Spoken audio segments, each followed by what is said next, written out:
very much for having me. So I'm going to talk about the paradox of fiction. Many of you know the problem. It's a problem about the emotions we experience when we consume fiction, right? Emotions in fiction are arguably one of the main reasons why we consume fiction, right? Hence the paradox of fiction in general. And these emotions, which are going to call fictional emotions, are typically directed at fictional characters. So classic examples are pitying Anna Karenina, feeling distress with Desdemona, whatever. Yeah, okay. So I hereby claim that I have a new solution to the paradox of fiction. And if you know this problem, you probably think I'm either completely deluded or hopelessly self-confident, right? Why? Because, you know, within 50 years, there's been almost no part of the paradox that's not been discussed and been controversial. And it's said that it's inconclusive. Yet, I think my solution is genuinely new, right? And quite confident on this one. But you'll tell me if it's a solution. This is why there's this joke in the title, which is like it's a new quasi-solution to the paradox of fiction, because if you don't think it's a genuine solution, I can always fall back on saying that it was a quasi-solution, right? And of course, there's more than the joke, because I will argue against the emotion premise, just like Walton, but I'm not going to go for quasi-emotions, but I'm going to introduce quasi-selves. That's the new bit. Okay. So first, I'm going to go through a sort of tour of of possible solutions to the paradox. I cannot possibly do justice to the whole literature, so I'm going to do like, it's going to be a bit of tourism into the literature, right? And you should be convinced that my solution is new because it's not been tried before. And then I'm going to change gears and talk about quasi-selves and go for the philosophy of games. Then I'm going to go back to fiction and have concluding remarks. Right. Okay, so here is the paradox of fiction. 3 inconsistent propositions. So one does not believe in the existence of fictional character. That's the sort of negative existential about fictional character. The second premise, which is like the sort of least intuitive, is this one, which is emotion has a cognitive condition. So to experience emotion like fear or pitying, you must believe that the thing you're fearing or pitying exists. Maybe you must have more cognitive perspective on it, but belief is certainly something that comes to mind. And then the third premise, which is like the starting point, is just like fictional emotions are a thing, right? We do experience emotion. Okay, so as usual, solution to the paradox consists in denying either one of these propositions. I've already said that 1 and 3 are very intuitive, and so most of the discussion has been targeting 2, right? But there's also another strand in the literature, which is that maybe we should not give a solution to this paradox, because maybe there's no solution, and this is the sort of irrational emotion literature, saying like, you know, maybe the 3 are okay, and we're simply irrational when we experience fictional emotions. And there's also the sort of more recent trend is more something like the hidden problem view, which is that the paradox of fiction is actually not the real problem. There's another problem about the normativity of fictional emotions, and here Barry Scout has written a wonderful article on this. Stacy is pushing this line for a while as well. And so the genuine question would be that, what are the reasons which explain fictional emotions? And there's a difficulty because emotions, the theory of emotions is very difficult because, you know, there are many layers, at least a sort of phenomenological layer, a cognitive layer, a motivational component. You need to integrate this and feed in fictional emotions somehow. Okay, so I'm gonna just like stick with the possibility paradox and again like sort of list all the sort of solutions that you can find. Okay, so here are ways of denying one. Maybe one does believe in the existence of fictional character. So one is one does temporarily believe in the existence of a fictional character. Okay, so that's the sort of suspension of disbelief idea that was pushed by Soot. Then you have another idea which is by Quilted Dunn, working on cinema, and it says that we perceptually believe, but not cognitively believe. I'm not sure what that means, but maybe he means something like Jean-Marie Schaeffer has this book, Pourquoi la fiction? Not very well discussed in the English literature, but he has this idea that maybe there's a cognitive illusion of the existence of fictional characters. So just like in the Muller-Lyer illusion, you know that the lines are the same length, but you experience them different lengths. Okay. And then you have this sort of weird solution by Lang Hassan, very recent. He says that imagination reduces to belief in some sense, and so we actually believe in the existence of fictional character with a sort of operator. Okay, so these are not the most discussed because it's supposed to be very sort of intuitive that we do not believe in the existence of fictional character, but at least all of these are pushing these lines. Okay, let's turn to 2 now. So how, of course, the problem is about the condition most of the time. So one way of denying 2 would be to say there's no cognitive condition. Okay, so no condition on emotion, and this is called non-cognitivism. So it's basically pushed by people who are like in the sort of evolution theory of emotion. It's been discussed by Miguel dos Santos very, very nicely, against for criticism. Okay, so 2B is the sort of most philosophers go for a version of it, which is to say that belief is too strong. So you have a cognitive condition, but it's not belief. So Lamarck says that having a representation of a thing is sufficient for having emotions. This is called thought theories, anti-judgmentalism, broad cognitivism, okay? And it has triggered a lot of discussion with Walton about like the aboutness of emotion, the motivational component. So basically, you know, Lamarck and Walton are the typical sort of controversy, and it breeds a lot of discussion. Okay. More recently, and this is akin to the sort of normative approach to the paradox, for example, Gilmer or Curry have added a sort of disjunctivist account, which says that, you know, to have an emotion towards something, you must believe that it exists, and to have an emotion towards a fictional thing, you must imagine that it exists. So it's a sort of disjunctivism, and you need a theory of emotion that deals with emotions either real or fictional. And the basic idea is that real emotions track truth, fictional emotions track fictional truth or imagination. And here you have debates. So for example, Stacy here has pushed the line that, you know, you cannot really distinguish truth and fictional truth, so it's never gonna work. Right, okay, so that's the kind of discussion. There's also this paper by Stacker, which is interesting on this. Okay, let's now turn to 3.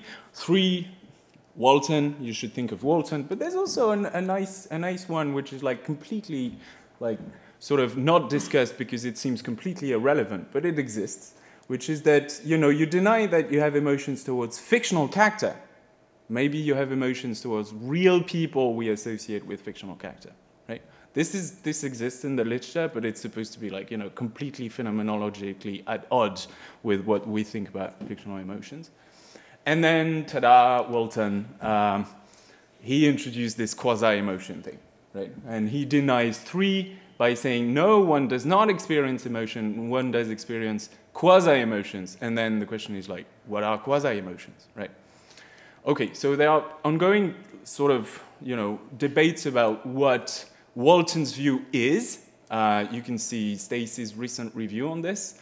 I'm just here following the sort of traditional reconstruction of Walton.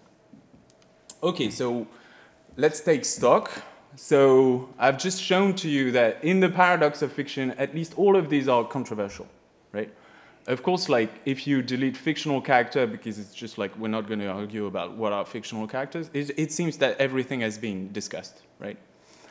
And so I'm going to focus now on perhaps the last uncontroversial word, which opens the door to a yet never discussed solution, right?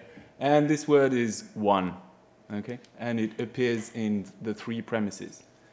Okay, so here is my new solution. I'm going to say that 3 is actually intuitively false. So 1 does not. experience emotion in the sense that it's not one's empirical self who experiences the fictional emotions, but rather a projection of one's empirical self into the fiction. So in other words, experiencing fictional emotions consists in ascribing genuine emotions to a quasi-self.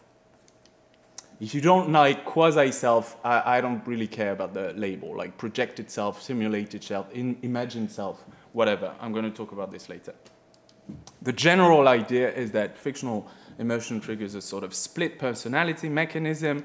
One projects parts of oneself into the imagined content, while the location of one's empirical self is in the real setting. So if you want to toy with this idea, you can take Walton's behavioral point, which is that, you see that Desdemona is going to be killed, but you don't rush on stage to save her, right? Why? Well, Walton says, because I feel quasi-distress and not distress. And I'm saying, no, you feel distress, but you do not self-ascribe the distress. So you're not the one who's going to rescue Desdemona. That's the idea. Okay. So formally, here is the solution. In one refers to the empirical self. You, the empirical self, do not believe. In 3, it's not you, it's the projection of you that experience the emotion. In 2, it was actually ambiguous. So you have 2 versions of 2, but in all cases, there's no contradiction. And so I'm claiming that the paradox of fiction was actually based on an equivocation of 1. That's the idea. Okay. So, of course, just like Walton, I'm just like introducing quasi-self, so I need a story about quasi-selves, right? So just like Walton, he needs a story about quasi-emotions. So here is the story I'm going to tell, and I'm going to change gears now and talk about games for a while. Okay, so following Nguyen, Thai Nguyen has this book which is called Games, and he analyzes what is called Sootsian games. And so to mind, Bernard Suits rejects the Wittgensteinian famous idea that games cannot be defined, and he has this wonderful Socratic dialogue trying to define games with the grasshopper. That's the title of the book. And he ends up with this definition after a sort of long dialogue. A game is a voluntary attempt to overcome unnecessary obstacles, which is nice. And basically, it opens up a sort of analysis which has this structure. So schematically, games are analyzed as prelusory goals. So you need to specify what actually needs to be done. So for example, you're just like, put the ball in there, right? And then you need rules. So that specifies what are the moves you can do. And then the illusory goals, so the in-game goal, is just like to do the pre-illusory goals by following the rules, right? So you put the ball in there, you've dribbled around, then you score. Okay, that's the idea. And Nguyen aims to show that this idea opens up a sophisticated, what he calls a motivational structure. I mean, it's a book in aesthetics, so he has an aesthetics aim in mind as well, but I'm going to focus on the sort of philosophy of mind here. And roughly, he says that it involves embracing what he calls a temporary and layered agency. And he has like vocabulary about like the inner and outer agent, the full and gaming agency. So I'm going to follow Nguyen in opening up this motivational structure, and he starts by distinguishing 2 kinds of play, namely striving and achievement play. Okay. Achievement play is very easy. An achievement player is one that merely wants to win. Okay? Their purpose for playing is completely identical with their in-game goal. They want to win. So suppose the in-game goal is just to beat the king, then you want to beat the king. That's all. Okay? And including, if necessary, efficient training. So you want efficiency. You want to beat the king. By contrast, striving player is one who does not merely want to win. And it's not that they want something else than winning through winning. So for example, winning money or winning fame through the game. It's not that they don't want to win in the sense of avoid winning. Just like if you play with a child, you avoid winning because it's a child. No, it's not that. It's because they want to struggle. Okay? So you want to win, but you don't want a cheap victory. You want to struggle in the process. Okay. So he has like this chapter where he argues at length for the possibility of striving play, because many people express sort of skepticism. Maybe we can go back to this in the Q&A if you want. But he has like examples, which is like the chess master. So you want to play with the chess master. You know you're going to lose, but you want to play it, right? The second example is Nguyen and his wife. They play a lot of games, and they really enjoy games in which they both struggle at, you know, equivalently. And nobody's just like training themselves on their own just to beat the other, right? And the last category is actually fun. It's called stupid games, and these are the games which are designed to lose. So you can think of Twister, or you can think of drinking games without even a winning condition. So the aim is to lose, right? But of course, I mean, it's a drinking game. Okay, so once you have like this striving player in view, then we're going to analyze what's going on in the striving player's mind. And this is Nguyen now. A striving player acquires temporarily an interest in winning for the sake of the struggle. The striving play involves a motivational inversion from ordinary life. In ordinary practical life, we pursue the means for the sake of the ends, but in striving play, we pursue the ends for the sake of the means. We take up a goal for the sake of the activity, struggling for it. Okay, let me rephrase this.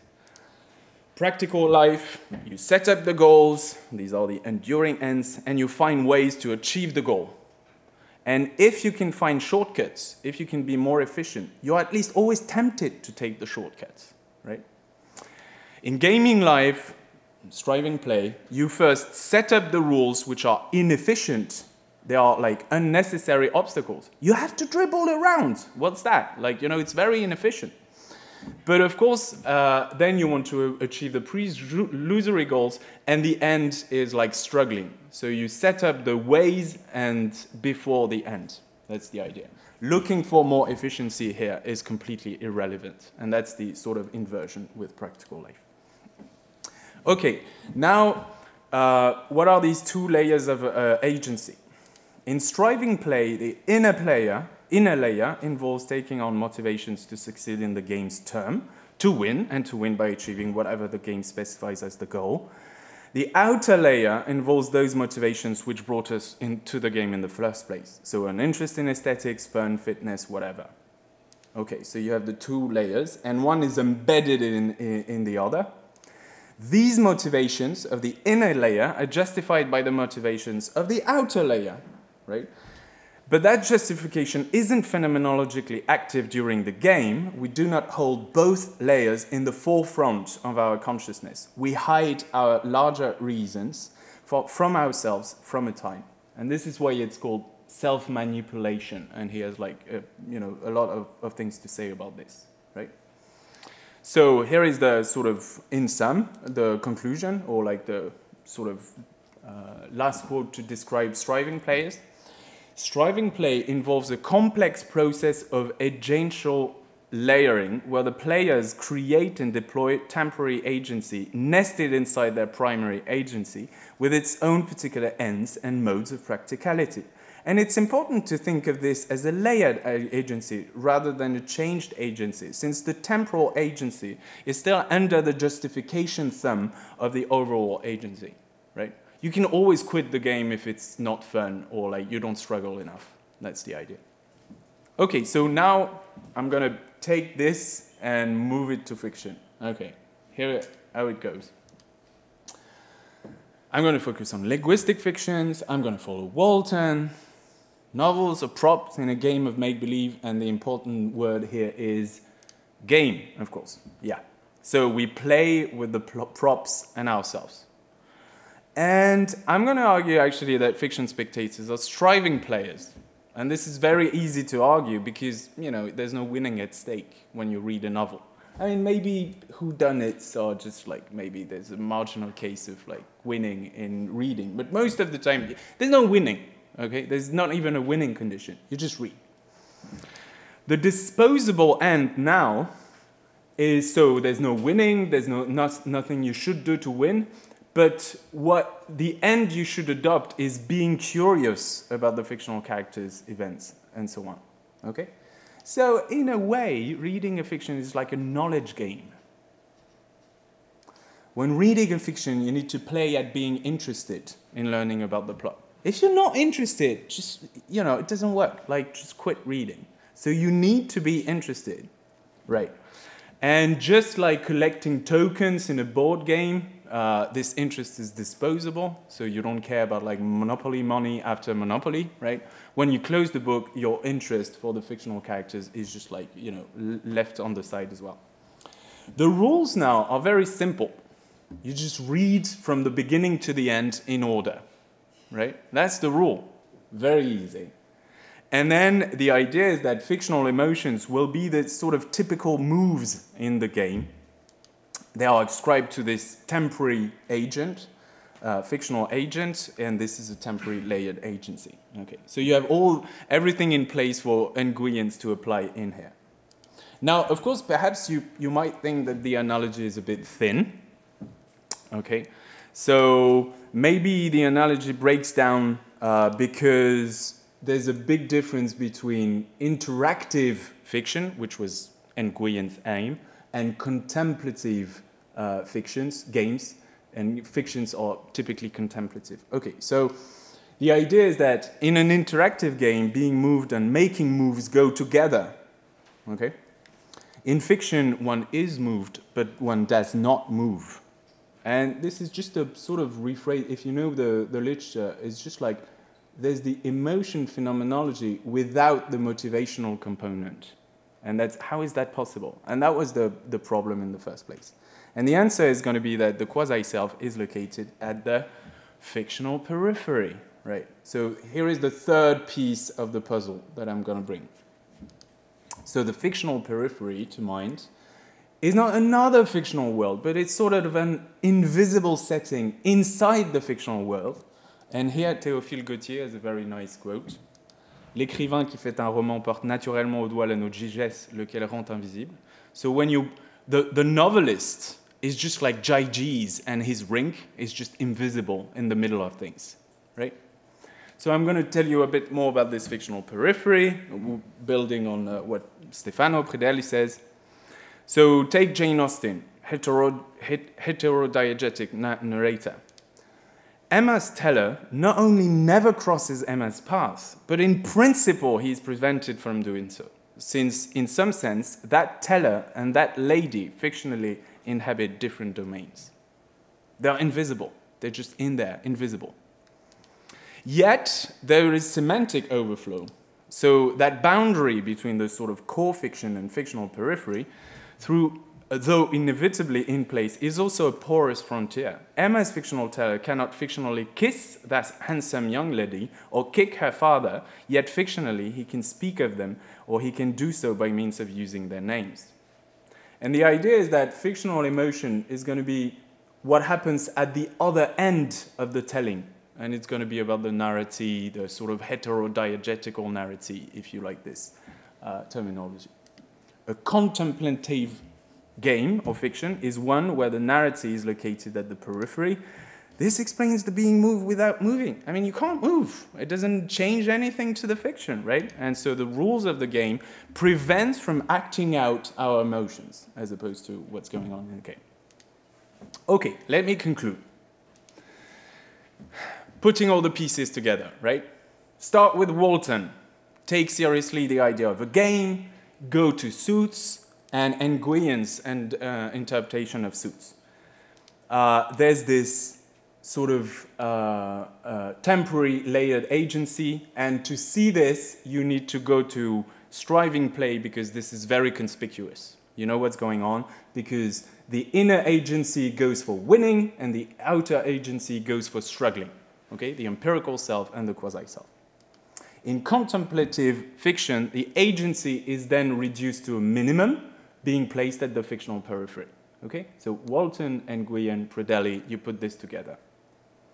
This split personality mechanism is relevant for the paradox of fiction because fictional emotions are triggered the usual way by learning about, fictional characters, some relevant pieces of information, They're genuinely felt, they're located in the empirical self, but they're not self-ascribed. Okay, just like in a game, it's your body that moves, but it's not you, it's your inner agency. They're ascribed to this quasi-self. So I deny 3, that we experience genuine emotions, but I do not deny that the emotions are real. And so maybe what I have to say is akin to Curry's solution. We can discuss this. Okay, so I have further things about identification. Maybe I should, I have 3 minutes, right? I think so? Okay. Well, it depends. Yeah, okay. So I'll take 3 minutes. How long you want the discussion to be. So, self-projection. This is going to be like outside fiction, but I heavily rely on a notion of identification. And identification and self-projection is a thing, but it's a complex thing. It's a complex because there's a sort of psychological role and a metaphysical role. It's complex also from a linguistic vantage point, because like in these cases, the reference of I is just like weird. So consider, for example, I win the race, I am dead again. Does that refer to the same thing? It's interesting for the acquisition of self-projection, okay? And it's also interesting, I've wrote a bit about like self-ascribing virtual action, and there are like moral problems about this. So there are different ways of going into this identification problem. Moreover, I hold that the empirical self is sort of more fundamental than the many projection of oneself. And however, of course, it may be a fact that a sort of normal and human self-construction requires projection. So maybe it's fundamental in another, area. And there's obviously a story to be told about like this multiplicity of selves. How can we sustain a multiplicity of self, entertain them, manage them? So there's this notion of agential fluidity. And I'll end with a poem by Fernando Pessoa, who is very well known for his work on identification. And he has this poem, which I think very well illustrates what I want to say. Countless lives inhabit us. I don't know when I think or feel who it is that thinks or feels. I am merely the place where the things are thought or felt, right? And I don't know if it's a sort of solution or a problem. Good. Thank you very much.